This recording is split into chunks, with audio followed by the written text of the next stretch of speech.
There's a movie called Rust and Bone. A young man is in the mountains in Europe somewhere training to be a boxer, and it's winter and it's snowing.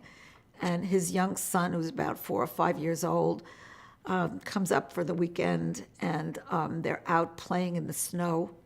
And they've been sledding and sliding and skating, and they come to this frozen lake, and they're sliding along on the frozen lake, and their dad turns around to urinate, and he turns back, and he sees the sled out there in the middle of the lake, and he doesn't see his child.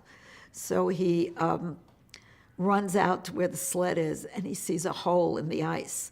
And the ice is covered with snow, so he's frantically brushing the snow off the ice, and he can't find the child. And then he sees the child under the ice, and they show you the child floating under the ice.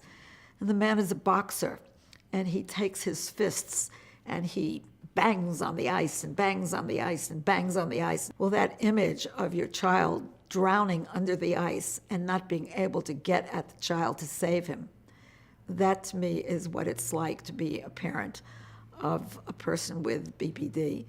And it's what it's like to be the child of or the partner of. It's the sense of being helpless, of watching somebody in extreme danger, pain, threatened by life, and being unable to do anything about it.